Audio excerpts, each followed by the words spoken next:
तो अगला जो हमारा हेडिंग यहां पर होने वाला है, इसमें हम बात करेंगे guiding values of the Indian constitution.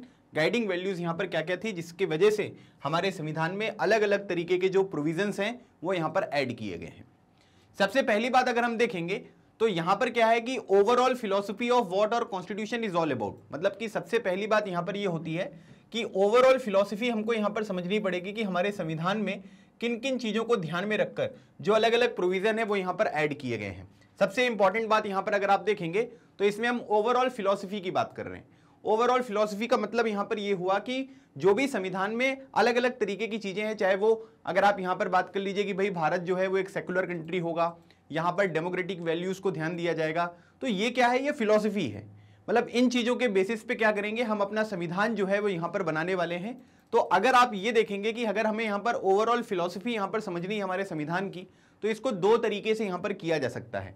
पहली बात अगर देखेंगे तो पहली बात यहां पर बताई जा रही है कि understand it by reading the views of some of our major leaders on our constitution. मतलब इसका मतलब ये हुआ कि कुछ इंपॉर्टेंट जो लीडर्स हैं, ठीक है, वैसे तो सभी लोगों ने अलग अलग तरीके की बातें यहां पर बोली, फिर जब उनके बीच में डिबेट हो रही थी तब भी यहां पर बहुत वैल्यूएबल पॉइंट्स जो हैं वो निकलकर सामने आए। लेकिन कुछ इंपॉर्टेंट जो लीडर्स हैं, मेजर लीडर्स हैं, उन्होंने यहां पर क्या क्या चीजें बताई हैं, जैसे महात्मा गांधी जी का क्या कहना था, फिर उसके बाद डॉक्टर BR अम्बेडकर जी का क्या कहना था, पंडित जवाहरलाल नेहरू जी का यहां पर क्या कहना था। ऐसे और भी बहुत सारे लीडर्स हैं जिन्होंने अलग अलग तरीके से अपने व्यूज जो हैं हमारे कॉन्स्टिट्यूशन के ऊपर बताए हैं। या तो आप एक बार उनके व्यूज समझ लो, तब आप यहां पर ओवरऑल जो फिलॉसफी है हमारे संविधान की वो समझ सकते हैं, या फिर understand it by reading what the constitution say about its own philosophy. मतलब कि इसमें अगर आप देखेंगे तो अलग अलग तरीके की चीजें जो यहां पर खुद यहां पर कॉन्स्टिट्यूशन में बताई गई हैं, जो चीजें यहां पर इंक्लूड करी गई हैं, उन चीजों को ध्यान में रखकर आप किस तरीके से समझना चाहते हैं कि ओवरऑल जो हमारे संविधान की फिलॉसफी है वो यहां पर क्या है, उस तरीके से भी आप यहां पर समझ सकते हैं। दोनों चीजें मैं आपको यहां पर पढ़ाऊंगा, दोनों चीजें क्लियरली आपके बुक में भी यहां पर मेंशन करी गई हैं, तो दोनों चीजों को हमको समझना बहुत जरूरी है। This is what the preamble of the constitution does. और अगर हम यहां पर देखेंगे तो संविधान की जो प्रस्तावना है ना, जिसको इंग्लिश में प्रेम्बल हम कहते हैं, तो प्रेम्बल में अगर आप देखोगे तो हर एक चीज यहां पर जो है वो क्लियरली मेंशन करी गई है। जैसे अगर हम देखेंगे तो बोला जा रहा है कि we the people of India, मतलब भारत के जो लोग हैं उनको यहां पर इंपॉर्टेंस दी गई है। Having solemnly resolved to constitute India a sovereign socialist secular democratic republic and to secure all its citizens, justice होगा यहाँ पर, सोशल इकोनॉमिक और पॉलिटिकल जस्टिस की बात हो रही है, लिबर्टी के बारे में बात हो रही है, इक्वलिटी के बारे में बात हो रही है, फ्रेटर्निटी के बारे में बात हो रही है। और साथ ही साथ यहाँ पर क्या है कि हम लोग 1949 नवंबर के दिन जो है 26 जो डेट था उस दिन हमने अपने कॉन्स्टिट्यूशन को यहाँ पर अडॉप्ट किया था। तो इसमें जितनी भी चीजें यहाँ पर लिखी गई हैं अभी इनको मैं आगे एक्सप्लेन करूंगा। बाकी आप देख सकते हैं कि अगर आप कॉन्स्टिट्यूशन को पढ़ना चाहें, उसकी ओवरऑल फिलॉसफी को यहाँ पर समझना चाहें कि भाई क्या बेसिस बनाकर हमारा पूरा का पूरा कॉन्स्टिट्यूशन जो है वो यहाँ पर लिखा गया था, तो उसमें अगर आप देखोगे तो ये सारी चीजें इंक्लूडेड देखने को मिलेंगी। ठीक है, तो इस तरीके से हम क्या कर सकते हैं कि ओवरऑल जो फिलॉसफी है हमारे कॉन्स्टिट्यूशन की उसको हम यहाँ पर समझ सकते हैं। अब उसके बाद अगर हम बात करेंगे तो एक यहाँ पर सब हेडिंग दी गई है कि the dream and the promise. अगर आप देखेंगे तो एक इंपॉर्टेंट क्वेश्चन यहां पर आपसे बन सकता है कि क्या महात्मा गांधी जो है वो कॉन्स्टिट्यूएंट असेंबली के मेंबर थे क्या? बिल्कुल नहीं थे। Mahatma Gandhi was not a member of the constituent assembly. ठीक है, ये अपने आप में एक बहुत इंपॉर्टेंट स्टेटमेंट है जो यहां पर लिखा गया है कि भाई महात्मा गांधी जी, जैसे आपसे MCQ में भी पूछ लेंगे कि इनमें से कौन से मेंबर हैं जो कि कॉन्स्टिट्यूएंट असेंबली के मेंबर नहीं थे, तो उनमें से आप आसानी से जो है वो महात्मा गांधी जी को एलिमिनेट कर सकते हैं। क्यों? क्योंकि वो कॉन्स्टिट्यूएंट असेंबली के मेंबर आपको देखने को नहीं मिलेंगे। Yet there were many members who followed his vision। ठीक है, अब महात्मा गांधी जी का क्या था कि यहाँ पर विजन आपको देखने को मिलेगा कि भाई समाज को ध्यान में रखकर करना है ना, जो रूरल एरियाज है वहां पर भी किस तरीके से डेवलपमेंट होगा, किस तरीके से उनको एम्पावर करना है, तो उनके अलग अलग तरीके की विजन आपको देखने को मिलेंगे।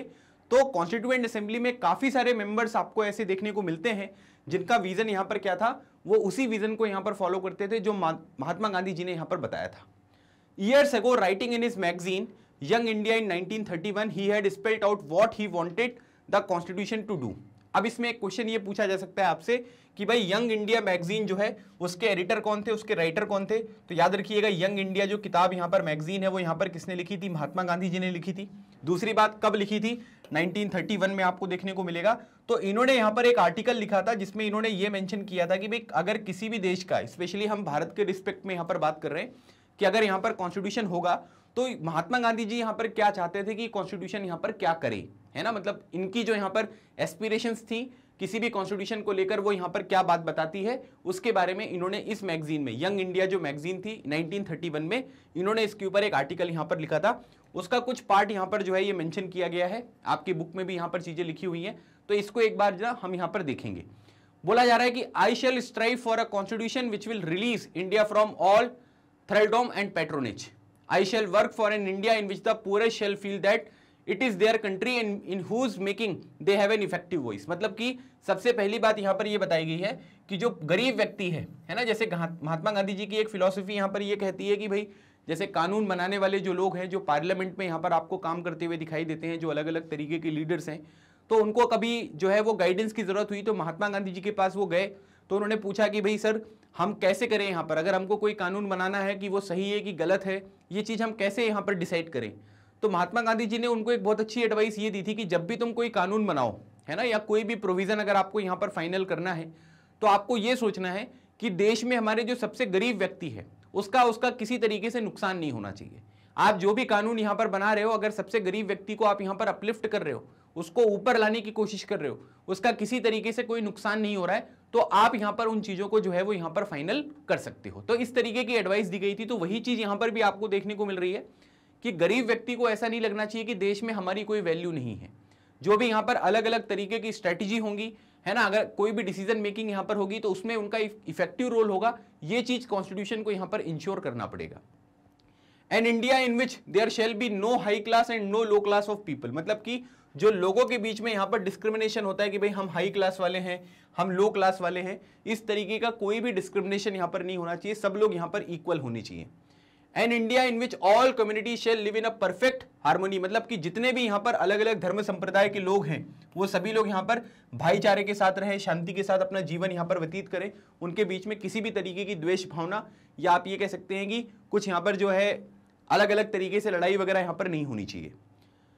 There can be no room in such an India for the curse of untouchability or the curse of the intoxicating drinks and drugs। मतलब कि भारत को एक ऐसा हमें देश यहाँ पर बनाना है, वो चीज यहाँ पर कॉन्स्टिट्यूशन जो है वो यहाँ पर इंश्योर करेगी कि जो अनटचेबिलिटी होती है ना, जो छुआछूत आपको यहाँ पर चीजें देखने को मिलती हैं, उसके लिए भारत में कोई जगह ना हो। और साथ ही साथ इंटॉक्सिकेटिंग जो ड्रिंक्स हैं, है ना, मतलब कि जो जहरीले, है ना, या शरीर को नुकसान पहुंचाने वाले ड्रिंक्स हैं, ड्रग्स हैं, वो सब चीजें भारत में यहाँ पर नहीं होनी चाहिए। Women will enjoy the same rights as man. महिलाओं में और पुरुषों में किसी भी तरीके की यहाँ पर विभिन्नता आपको देखने को नहीं मिलनी चाहिए, मतलब उनको सभी लोगों को इक्वल राइट्स यहाँ पर प्रोवाइड करना है। I shall be satisfied with the nothing else. मतलब कि ये कुछ बेसिक रिक्वायरमेंट्स हैं जो देश में यहाँ पर होनी चाहिए। इस तरीके की बात महात्मा गांधी जी ने जो है वो पहले ही यहाँ पर बताई थी। अब कॉन्स्टिट्यूएंट असेंबली में महात्मा गांधी जी यहाँ पर जो है वो मेंबर नहीं थे, लेकिन कई सारे मेंबर्स ऐसे थे जो यहाँ पर आप ये कह सकते हैं कि बहुत अच्छे फॉलोवर यहाँ पर महात्मा गांधी जी के थे, जिसकी वजह से इन्हीं विजन्स के ऊपर जो है वो कॉन्स्टिट्यूएंट असेंबली में भी डिस्कशन होता हुआ आपको दिखाई दिया। तो महात्मा गांधी जी ने इस तरीके के कॉन्स्टिट्यूशन की यहाँ पर डिमांड करी थी और इन चीजों को वो यहाँ पर इंश्योर करना चाहते थे। अब अगली बात अगर हम देखेंगे, this dream of an India that has eliminated inequality was shared by doctor B.R. Ambedkar who played a key role in the making of the constitution। मतलब यहां पर क्या था कि हमको यहां पर क्या करना है, हम जैसे महात्मा गांधी जी ने बोला कि भाई हमें यहां पर इनइक्वालिटी जो है, ठीक है, उसको यहां पर क्या करना है कि यहां पर हमको रिमूव करना है, उसको एलिमिनेट करना है। जो यहां पर गरीब लोगों में और अमीर लोगों के बीच में डिफरेंशिएशन आपको देखने को मिल रहा है, महिलाओं में और पुरुष में जो आपको डिफरेंशिएशन यहां पर देखने को मिल रहा है, ये सब चीजें हमें समाप्त करनी है। हमें यहां पर अपने समाज में इक्वलिटी को स्टेब्लिश यहां पर करना है। महात्मा गांधी जी ने भी यही बात बताई थी, डॉक्टर B.R. अम्बेडकर जी ने भी यही बात बताई थी। और आप सभी को पता है कि फादर ऑफ इंडियन कॉन्स्टिट्यूशन जो कहा जाता है वो doctor of B.R. Ambedkar ji को कहा जाता है, क्योंकि यहां पर जो कमिटी थी जिसने पूरे के पूरे कॉन्स्टिट्यूशन को यहां पर ड्राफ्ट किया था, जिसको हम बोलते हैं ड्राफ्टिंग कमेटी, उसके जो चेयरमैन थे उनका नाम क्या था, उनका नाम था डॉक्टर B.R. अम्बेडकर। ठीक है, इसीलिए यहाँ पर क्या है कि इनका जो रोल है ये काफी ज्यादा इंपॉर्टेंट आपको देखने को मिलेगा। लेकिन but he had a different understanding of how inequalities could be removed. मतलब कि गांधी जी के साथ अगर आप देखेंगे तो इनके जो विचारधारा थी वो यहाँ पर मेल नहीं खाती थी। गांधी जी का तरीका जो था इनइक्वालिटी को खत्म करने का वो बिल्कुल अलग था, और यहाँ पर B.R. अम्बेडकर जी का जो तरीका था इनइक्वालिटीज को खत्म करने का वो बिल्कुल अलग था। He often bitterly criticize Mahatma Gandhi and his vision. ठीक है, मतलब आप ये कह सकते हैं कि महात्मा गांधी जी के जो विजन थे, जो तरीके थे, उनको अगर आप देखेंगे तो डॉक्टर B.R. अम्बेडकर जी जो है उसको यहाँ पर क्रिटिसाइज भी आपको करते हुए दिखाई देंगे। मतलब उनके जो राह यहां पर थी, मतलब एम जो है वो बिल्कुल सेम आपको देखने को मिल रहा है कई जगह पर, लेकिन इनका रास्ता अलग तरीके से था और महात्मा गांधी जी का रास्ता जो है वो अलग तरीके से आपको देखने को मिलता था। In his concluding speech to the Constituent Assembly, he stated his anxiety very clearly। मतलब इन्होंने यहां पर क्या किया कि जब यहां पर कंक्लूजन यहां पर हो रहा था कॉन्स्टिट्यूएंट असेंबली का, तब इन्होंने यहां पर एक स्पीच दी थी। उस स्पीच के बारे में भी मैं अभी आपको बताऊंगा। और इन्होंने यहां पर क्या था कि कुछ एंजाइटी यहां पर थी, जिसको इन्होंने इस पर्टिकुलर स्पीच में क्लियरली यहां पर मेंशन किया। जैसे इन्होंने देखेंगे तो यहां पर क्या बोला कि on the 26th of January 1950 we are going to enter a life of contradictions। In politics we will have equality and in social and economic life we will have inequality। मतलब अगर आप बात करेंगे तो हम क्या है कि 26 जनवरी 1950 ये वो तारीख है जब हमारा कॉन्स्टिट्यूशन जो है वो पूरी तरीके से आपको इफेक्ट में आता हुआ यहां पर दिखाई दिया। तो ये कह रहे हैं कि भाई 26 जनवरी 1950 को क्या है कि हम लोग यहां पर कॉन्ट्राडिक्शन के ऊपर जो है वो यहां पर आपको देखने को मिलेंगे। मतलब कि यहां पर चीजें क्या होंगी, कॉन्ट्राडिक्टरी आपको देखने को मिलेंगी। पॉलिटिक्स में हमको यहां पर इक्वलिटी जो है वो एंजॉय करेंगे, लेकिन सोशल, सामाजिक और आर्थिक जीवन जो यहां पर होता है वहां पर भी अगर हम देखेंगे तो वहां पर भी आपको इनइक्वलिटी देखने को मिलेगा। In politics we will be recognizing the principle of one man one vote and one vote one value. ठीक है, मतलब आप ये कह सकते हैं कि हम पॉलिटिक्स में अगर देखेंगे तो वहां पर हम क्या कर रहे हैं कि भाई हम लोग जो है एक इंसान को एक वोट यहां पर दे रहे हैं और उसके एक वोट की यहां पर क्या होगी, एक वैल्यू होगी। मतलब किसी भी तरीके की कोई भी डिस्क्रिमिनेशन नहीं हो रहा है, कोई भी वोट डाले, अमीर व्यक्ति हो गरीब व्यक्ति हो, सबके वोट की वैल्यू यहां पर एक होगी।